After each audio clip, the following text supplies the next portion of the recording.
د افغانستان د اسلامي جمهوریت جمهور رئیس محمد اشرف غني نن له غرمې مخکې لوګر ولایت ته د سفر او له بېلابېلو اقشارو سره د لیدنې پر مهال د یاد ولایت عمومي امنیتي وضعیت وارزاوه. جمهور رئیس غني لومړی په امنیتي غونډه کې چې یو شمېر نظامي اراکینو هم پکې حضور درلود ګډون وکړ. امنیتي مسؤلینو جمهور رئیس ته د امنیتي وضعیت او تدابیرو په هکله معلومات ورکړل. د لوګر امنیه قمندان ویل په دې ولایت کې د ملي پولیسو شمیر باید د اړتیاو پر بنسټ زیات سي. په غونډه کې د نظم عامه قمندان ویل چې د امنیتي او دفاعي ځواکونو تحرکات باید زیات سي. همدارنګه د لوګر ولایت د ملي امنیت رئیس ویل د دښمن هڅې د ټولو امنیتي ارګانونو په ګډو هلو ځلو او همغږۍ له ماتې سره مخامخ سوي دي. د هیواد جمهور رئیس د امنیتي مسؤلینو د خبرو له اورېدلو وروسته د امنیتي ځواکونو د هلو ځلو د قدرداني په ترڅ کې وویل ټولو هغو کسانو چې د امنیتي او دفاعي ځواکونو په لیکو کې زړورتیا ښودلې باید تقدیر سي. جمهور رئیس غني ویل د امنیتي او دفاعي ځواکونو په جلب او جذب کې باید کاغذپراني له منځه لاړه سي. وروسته د هیواد جمهور رئیس د ملکي بنسټونو له مسؤلینو سره وکتل. په دې کتنه کې د محاکمو، ولایتي شورا، ولسي شورا رئیسانو، یو شمېر سناتورانو، د مدني ټولنې او ښځو استازي په اړوند ولایت کې د خپلو ستونزو په هکله خبرې وکړې. هغوی د امنیت د تامین، د ځمکو د غصب د مخنیوي، د کانونو د قاچاق او ښځو ته د کار د ایجاد په هکله جمهور رئیس ته خپلې ستونزې او وړاندیزونه وړاندې کړل. جمهور رئیس د خبرو له اورېدلو وروسته له ټولو اقشارو څخه مننه وکړه چې خپلې ستونزې او وړاندیزونه یې شریک کړل او ویې ویل خلک حق لري چې د ستونزو په هکله شکایت وکړي او حکومت به د خلکو د ستونزو د له منځه وړلو په خاطر هلې ځلې وکړي. وروسته جمهور رئیس یو زیات شمېر خلکو ته د خبرو پر مهال وویل ولایتونو ته زما د سفر موخه له نږدې څخه د خلکو د ستونزو ارزول دي. په همدې موخه کوښښ کوم چې ټولو ولایتونو ته سفر وکړم، په خپله له خلکو د دوی ستونزې واورم او په ګډه ورته حل لارې ولټوو. د افغانستان ټول وګړي کار غواړي. سږ کال ځکه چې د بقا مسله وه، امنیتي وضع مقابل کې ودرېدله، څو راتلونکي اونیو که به د کاریابی منظم پروگرام اقدامات درته اظهار کنم. مخصوصا یک پروگرام ایجاد کار بر زنان مورد توجه است. جمهور رئیس ویل د ولایتونو او مرکز ترمنځ واټن باید لرې سي. له همدې امله مې تصمیم نیولی دی چې په هرو 2 اونیو کې یو شمېر والیان مرکز ته راسي او د امنیت شورا او کابینې په غونډو کې ګډون وکړي.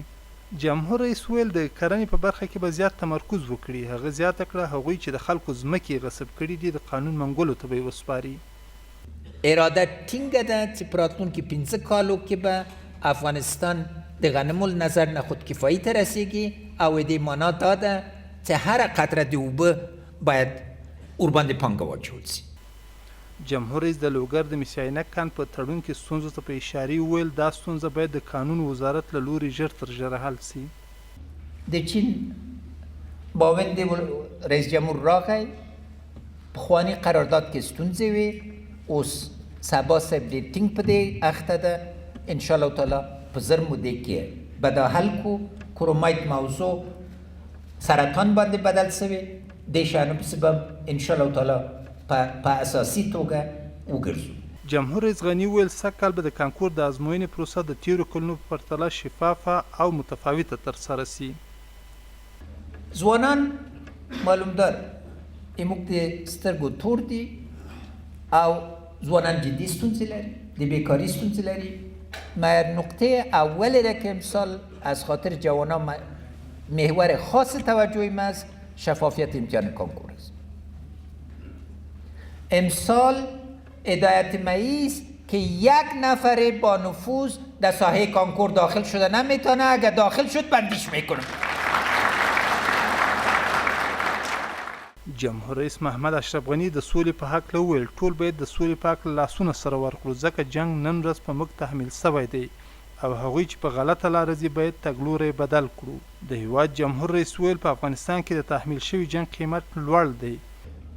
یوم است قیمت د جنگ دا ټول تعمیرات پکې آبادیږي.